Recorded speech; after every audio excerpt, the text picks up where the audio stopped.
Good afternoon, my name is Ged McCormack. I was fortunate enough to be the architect to redesign or design the Carers Centre. As an architect, I don't know if there's any architects in the house, but it's a doddle basically. It's a bloody great job. All you got to do is spend somebody else's money and make it look lovely. It's a great life, and I would encourage anybody to take it up if they want it. I'm going to go through about no more than 6 or 8 slides. And the key thing from my point of view about buildings, and what I kind of spend most of my time doing, is working on existing buildings. There's enough existing buildings in this country for us all to use them. We can keep on putting up new buildings, but it's not going to help us basically. But what we're left with is a huge amount of old buildings. Most of them very canny, a lot of them forgotten about. Thompson Park comes under that category. Been empty for about 5 years before, maybe more actually, before the carers came to it, and it was empty for a particular reason. There was only a certain category of use that could use it because of the conditions that have been put on by the park. And the carers came under that category, so that's a great marriage really. Not everybody could have moved in, but essentially what you're moving into when we go around and look at it, and when carers got in touch with me and said, come and have a look at what we're interested in, is a pretty icky little nursery building. Very fine for nursery kids, but not much cop for anything else. Right? The key, well, that's a lovely photograph of it. It's from an unusual angle. That's from the roof. Nobody would recognise it. But basically, bits of it will fall into bits, really. When I say bits of it will fall into bits, only the unimportant bits will fall into bits. And that's the critical thing about using old buildings, because the key things that weren't falling into bits were the structure, particularly the site, and that's the great thing about the building that you've got.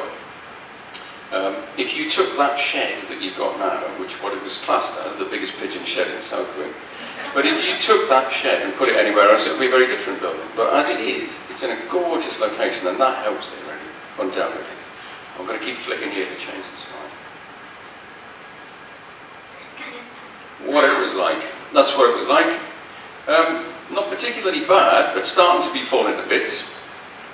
Pretty well protected by the city, well boarded up, well alarmed, and that in itself, for a building after 5 years, that pays dividends really. Had it not been for that, this building would have been fired and wouldn't exist. But for the sake of a little bit of decent boarding and alarms, you've got yourself a building really. That's what it looked like on the outside. That's what it looked like on the inside, which, to be honest, is okay really. It hadn't been vandalised inside. There've been a few people coming through the roof every now and then and trying to nick the pipes, but they didn't get away with much.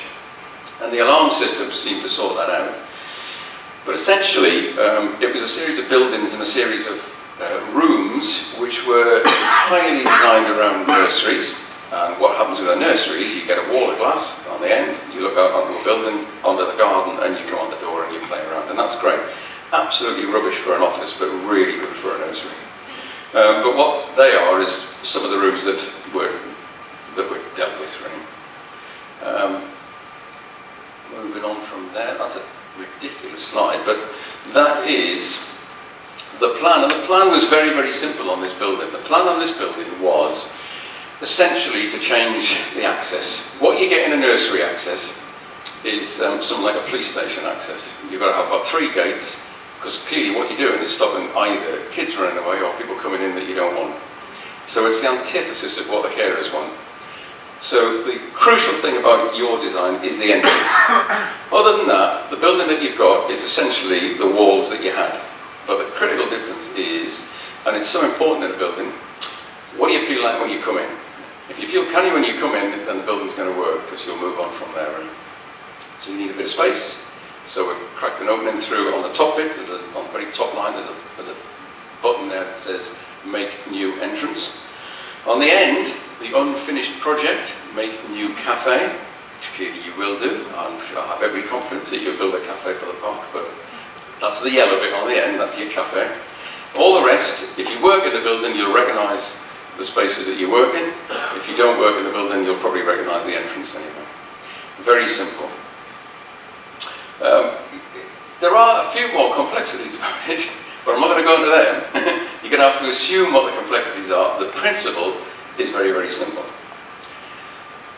is the key principle, and it's really effectively all that we did to your building. And that is put a huge duvet over the top of it and across all the walls. And what you had was effectively a building which was made out of cardboard. Essentially, in terms of the amount of energy that you're going to use out of that, but lose out of the building, it was effectively cardboard.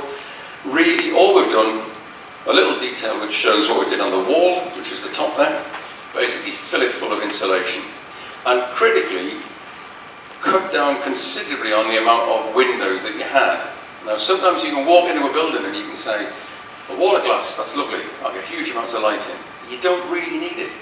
And what's happened at the Carers Centre is quite good proof of that. Any of the offices that people work in now were a wall of south-facing glass. And what's been put in is a relatively small window with a lot of very highly insulated wall around it. But essentially, the offices are still light and bright. But you can get light and bright from a considerably smaller window than one presumes, I think. Really. And then the other key thing is to stick 6 inches of crucial insulation on your roof. So effectively, all 4 walls on the roof is insulated up to new build standards. So you've got a 30-year-old building, which is past its function. Wrap it up in a big old duvet, and you've got yourself a modern, effectively a modern building. How did it turn out? Very beautiful, that's how it turned out. But it still was classed as the biggest shed in Southwick, and it is the biggest shed in Southwick.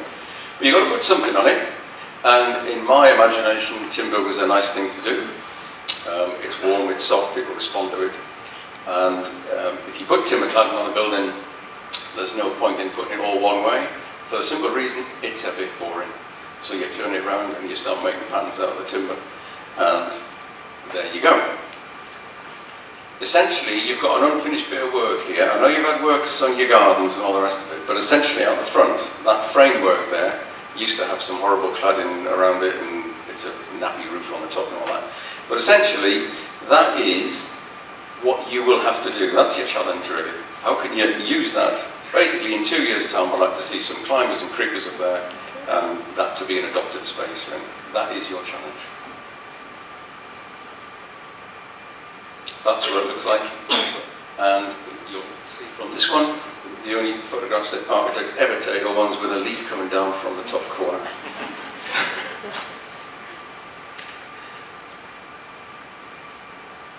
And there's your man on the reception. I'm assuming people are seeing all this. I don't know why I'm showing you photographs of your own building. And that's where you sit and have a chat. And to me, from my point of view, the entrance is the only really interesting aspect of it. The rest are just offices, really, and they're canny. But the entrance is the bit where you just think, well, it's quite nice sitting, coming in there and having a bit of chat. That's a pleasant place, really, and so it should be. So, in summary, what have you got? You've got a solid second-hand building. I deal in second-hand buildings. You can buy a second-hand building from me. You've got new build insulation standards from that. You've got a modern visual feel, and you've got a very simple building to operate. So it's basically switches and turnies, right? There's no clever about how you actually run it. And that, missing the apostrophe in carers, as I'm sure you'll notice, because I just thought I'd get it in first before anybody picks us up on it. That's what you've ended up again, bit of a leaf coming through. I think you'll find that tree isn't there anymore, but never mind. The process of how it was built, and I must say that these are hard times, right? These are hard times, and particularly hard times in the building industry. The builder who built this is a fine builder who's been in this town for 30 years, and I've worked with him for 30 years. And at the very end of this project, he went into liquidation. I know it's a shame, I've worked with him for years and years, and it's a sign of the times. There was nothing else, he just ran out of work, really.